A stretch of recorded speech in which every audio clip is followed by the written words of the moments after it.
What's up guys, it's Catherine, and I'm supposed to be studying for my art history test tomorrow, but I thought I would procrastinate productively by making a video. So I'm not going to tell you any of the supplies I'm using because you can see them right there. You can see them in the video. If you want to know, just pause them. Just pause my beautiful pans that you see before you on the screen to see what supplies I'm using because they're all there. They're all there. So here's the book that I'm using as inspiration, and I'm just flipping through to see if I can find any, oh cool, find anything that looks a little like geometric that would be really interesting in one of these drawings. So what do we have? What do we have? Oh, okay, I haven't drawn one of these before. The buffalo, the African buffalo, or even the European bison. So let's remember that this is on page 420, and we'll come back to that if we see anything else that's interesting. So, all right, monkeys, that's an idea. Let's just speed this up because I've already done bunnies. Come on, let's go. Keep going. Go on. Oh, meow. Okay, snakes. No, they don't have that good of geometry. What else do we have? What else do we have? Ooh, okay, this is gonna be fun. I've already done a deer. I'm over the deer. Let's go. Let's go. Keep going. Seals, maybe. 238? Alright, we'll come back. Ooh, the turtle. Look at the geometry on the African box turtle. Or is that a European box turtle? Doesn't matter. It is a box. It's a turtle with geometry. We'll come back to that. That's interesting. Alright. Keep going. Oh wait, what did I just see? That's freaking cool. It's got some nice legs on that thing. Well, you know what? We've decided. Okay, Google. European bison. According to Wikipedia, the European bison, also known as wisent or the European wood bison, is a Eurasian species of bison. Cool. Okay, not really sure what's going on with the fur on these. Ooh, I found one. Okay. I like this one. Like this one, but you can't see his feet. Alright, we gotta find a better one. This is the one. We're going with this one. I like it. I like it a lot. Oh wait, look how cute this one is. Hold on. Oh. Alright, let's rev up those engines. We're gonna get started drawing.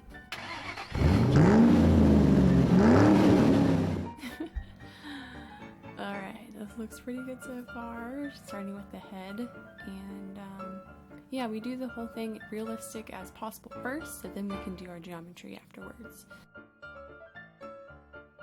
Really hard to draw from such a tiny little screen. I wish there was some way I could make it bigger. Oh, there we go. Alright, now that I can see everything that I was missing earlier, I'm starting to realize how much I'm really fucking up with this. So, yeah, he's looking a little bit special right now.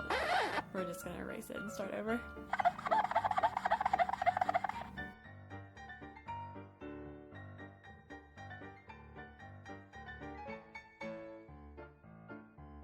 Definitely off to a better start this time.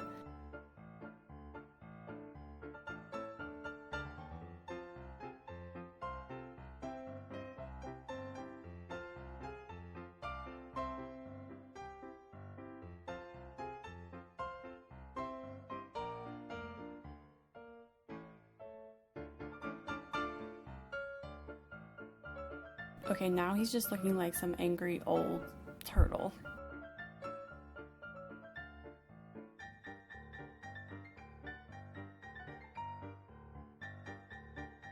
We're not gonna give up this time. We just have to push through.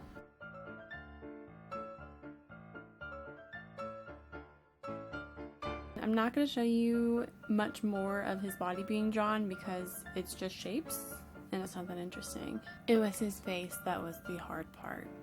Like, really hard. And those horns. Holy shit, those horns were hard.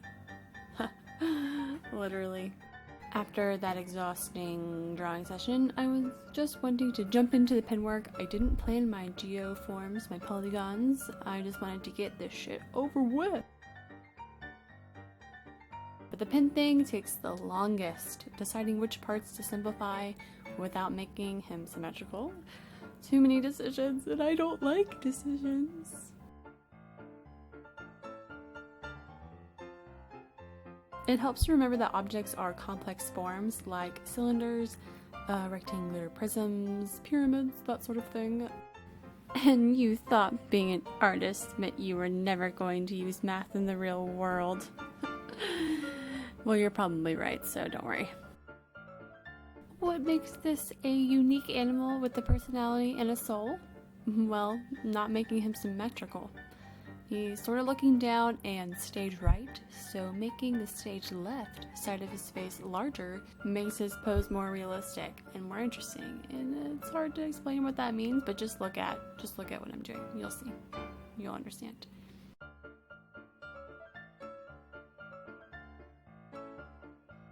Okay, let's get this mess cleaned up.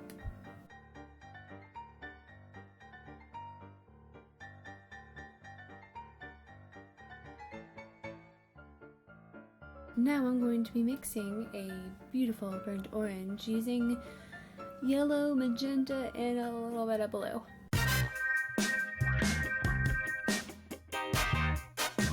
Which I use to make all my colors. And now we're going to add some blue, and we're going to take it out in reverse slow-mo. And then we're going to put in more magenta, and more magenta, and more magenta. That should be good. And I think that works, so let's get this shit on the paper.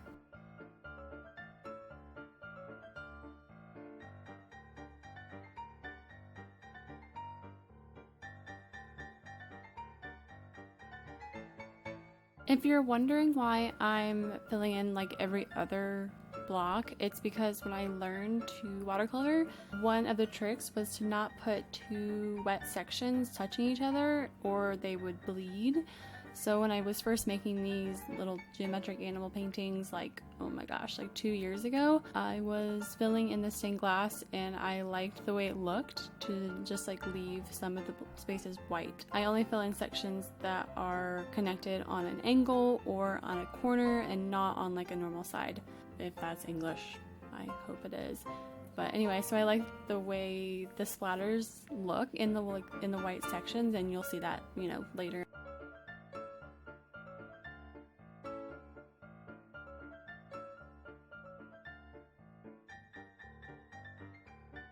So, finally, it's time for the color burst. I'm so excited about using this that I forgot to fix the camera so you could see the whole picture.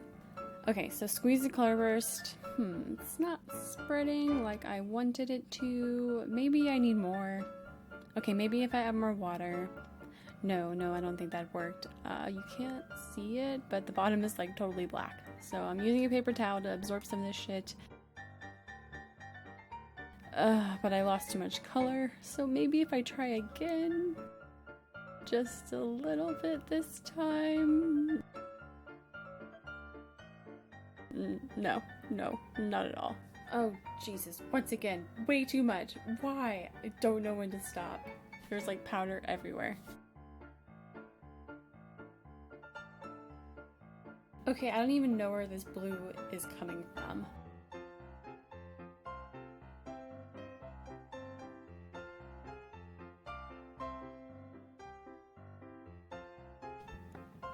Well, it is blue already, so why don't we just add some indigo color burst? It makes perfect sense. Evidently, I just don't know how to use this color burst stuff, so I'm gonna stick to what I know, and that's spritzing with watercolor. So that's what I did here. The last of it is just blue spritz, and I wanted all those spritz and splatters to get all over my bison and mix with the burnt orange and all that stuff.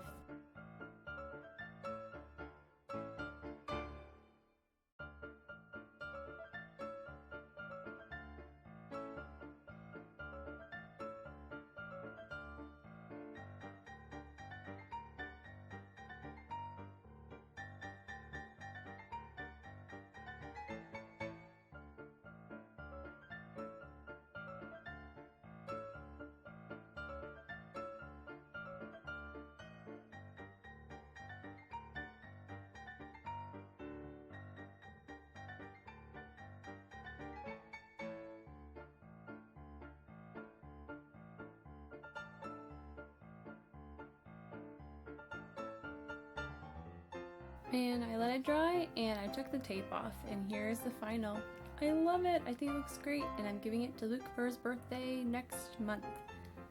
So that's all I have for you guys. Thank you so much for watching. I make a video every Wednesday and every Saturday. See you later. Bye guys.